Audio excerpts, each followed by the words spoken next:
What's the difference between the omega-3 in flax oil and seal oil? First thing we want to look at when comparing flax to seal oil is the ratio of omega-3 to omega-6. Flaxseed oil is a great source of omega-3, and outside of marine animal sources, it has one of the best ratios of omega-3 to omega-6 available in the natural world. So when you take a look at it, flax oil has a 1 to 3.5 ratio of omega-6 to omega-3. So that means omega-3 is 3.5 times greater than the omega-6 in flax oil.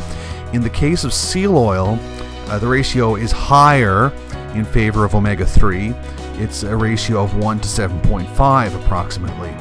Therefore, as mentioned, for every milligram of omega-6, flax oil contains 3.5 times more omega-3, and for seal oil, it's 7.5 times more. Even though seal oil is more, flax is still a really good source of omega-3, since people in North America tend to consume a ratio closer to 15 to 1 in favor of omega-6, and some people are even as high as 50 to 1.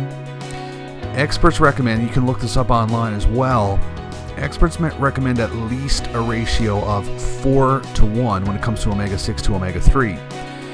And some people say that even a ratio of 1 to 1 is recommended, but people should at least be getting a 4 to 1 ratio of omega-6 to omega-3. And in actual fact, it's usually 15 to 1 or 50 to 1. So there's way too much omega-6. Flaxseed oil can help in that regard. But there's some other things we want to look at. So flax oil, although it's one of the best sources, one of the best ratios in the natural world, I think hemp oil is one of the only others that has a sort of a good ratio of omega-3 to omega-6, that adding it can actually be beneficial.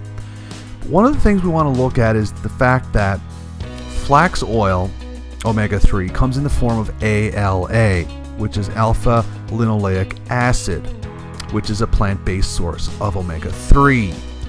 It's fine, but in order to be beneficial to the body, it must be converted to EPA and DHA.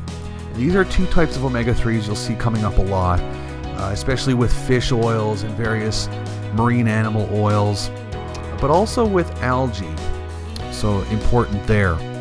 But basically, your body has to convert the type of omega-3 in flax and most other plant-based omega-3 oils, has to convert them from ALA into EPA and DHA.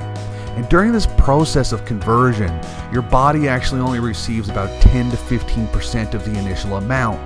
And so if a bottle states that there's 2.5 grams per teaspoon or per tablespoon, you're really only going to get 250 milligrams.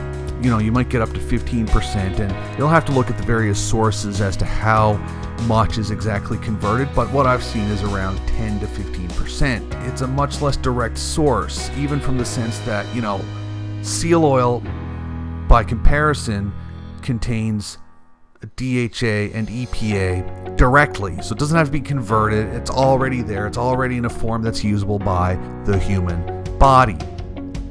But there's also another omega-3 called DPA. Now, DPA is found in seal oil in large amounts. And the interesting thing is that in most other fish oils, you will not find DPA. You won't find any mention of it, even. You'll find, for example, on bottles it will say has EPA and DHA. That's extremely common. But what you don't commonly see is DPA. It's actually extremely rare.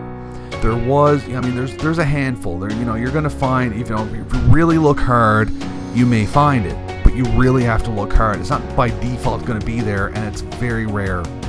In fact, I was watching a video recently. This weight loss and fitness expert said basically no fish oil contains DPA. Now, he was promoting his own product, and he said mine is unique in the sense that it does contain DPA.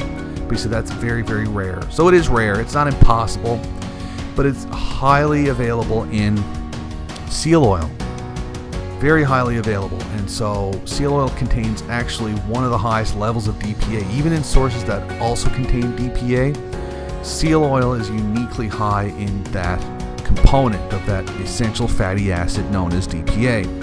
Your body will convert EPA and DHA into DPA as necessary, but once again, it's better to get it directly from the source. And of course, DPA is completely absent from flax oil, of course, and then you'd have to go through a multi-stage process where it would convert the ALA into the DHA and EPA, and then finally would convert it to DPA. So it's possible, but it's not in there as such, and your body has to work hard to extract that.